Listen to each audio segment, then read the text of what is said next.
তুই সত্যি করে ক আমার মুরগা কোথায়? মুই নেই নাই। আগের বার তুই মুরগা নিয়া পিকনিক করছস বন্ধুদের সাথে। সত্যি কইতাছি মুই এইবার মুরগা নেই নাই।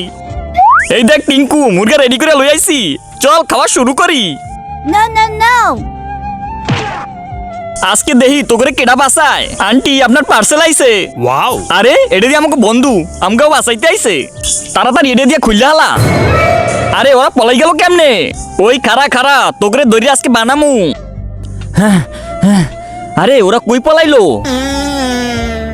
কিন্তু তার আগে আজকে দেখবো কে কে শয়তানকে হারিয়ে আল্লাহকে ভালোবাসে। যারা আল্লাহকে ভালোবাসে তারা ভিডিওটিতে লাইক করে চ্যানেলটি সাবস্ক্রাইব করে দাও। আর শয়তানকে ভালোবাসে থাকলে লাইক সাবস্ক্রাইব কিছুই করতে হবে না, আর কমেন্টে অবশ্যই আল্লাহু আকবার লিখে যাবে। তুই গাছের উপরে উঠছস, নাম নাম পড়ে যাবি। না নামু না, নাম কইতাছি। গাছ কাইডা তোরে নামামু। এই করা দিয়ে কাইডা মরে জীবনও নামাইতে পারবা না। কাটতে পারমু না। এইবার দে ওরে, এইবার কাইডা আলাইবে। এখন কি করমু?